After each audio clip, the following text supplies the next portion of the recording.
Well, all eyes are on Iran's next action now. How is Iran really planning to retaliate after attacks by US on its soil and its infrastructure? Now, in his first ever response, Iran's Supreme Leader Khamenei vowed punishment for Israel.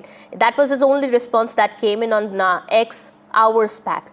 But where is Iran's Supreme Leader? While there are reports that say that he may have been killed in these strikes by the US, there are also reports floating that say that he may be sheltering in a bunker. Well, to talk more about that, Mr. Zamir Abbas Jafri, professor of Al Mustafa University in Qom, also now joins us on the broadcast. Mr. Zamir, any information that we have about Khamenei as to where could he be? There are reports, of course. There was a New York Times report that came in earlier that said that he may be sheltering in a deep bunker. Any information? Thank you very much for having me on the show. Such a professional channel, NDTV. I would request you that New York Times report that you're quoting. Did you read that news? Yes, please. What was the source of that news? What do you want to say? What do you want to say? Please go ahead. I just wanted to know what was the source of that New York Times news. So the whole world is reporting that news, and that news has unconfirmed sources as the source. That's not a confirmed report. We are not saying that. Even NYT is also not saying that. No, what is it saying? Now, I'm just asking you, I want to understand that a newspaper prints a news from unconfirmed sources, and all the media channels of the world report it as a reality. They never say that's. So, Mr. Zamir, do you know about the reality then? Do you know about the reality? Okay, first of all, whatever we say should be based on facts, right?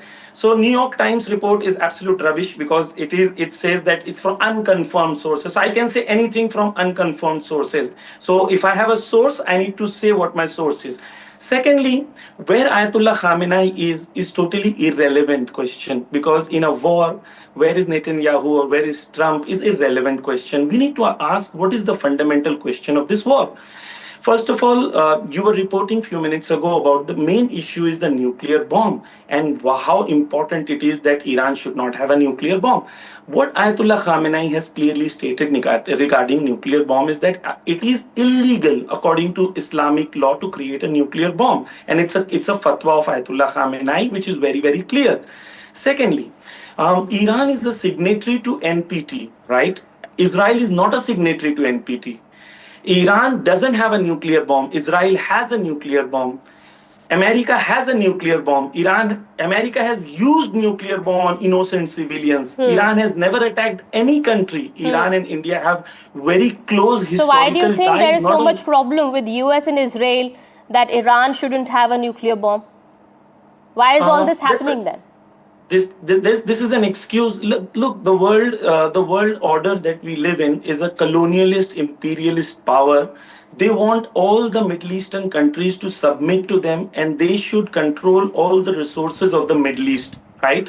So there are two types of reaction to these bullies and imperialist powers. So you have people like Saudi Arabia and Qatar and UAE. They bow down to the American interest and they say, okay, whatever resources we have, it's in your control. You are our masters. And then there are few people, there are few communities which show the resistance, which show that, okay, we as countries will not be controlled by foreign elements. Like India never gave up to the colonialist powers. These countries are there. They are saying we are not there to submit to the colonialist powers. Now, the warmongering which is happening right now, we as Indians, or we as those people who are of the free world, and especially have a history of colonialist people and imperialist people ruling us, we should ask this fundamental question. The same lies were repeated for Iraq, weapons of mass destruction. Who found weapons of mass destruction? The same lies were there in Syria of chemical weapons. Where did they find the chemical weapons finally? Same lies were repeated in Libya. What happened in Afghanistan? So if there is a template which was used for like 30 years to fool people, keep lying and create wars, and still we are following the same template, that is the height of simplicity and naivety that we have at this point of time. There is an illegal war waged on a sovereign nation, which Okay. is completely illegal by all international laws. Okay. We as sovereign nation should ask this question: why this illegal war? Mr. Zamir, you've asked a question and you've answered yourself. The question that I was asking, you haven't really talked about it. You say No, the come, report that has repeat the come out question. is completely wrong and the question shouldn't be asked at all. Why should it not be asked at all? If that report is wrong, what's the truth? At least you can tell us about that. No, in a war, look, it's what are people interested in? People are interested in to know the facts, right?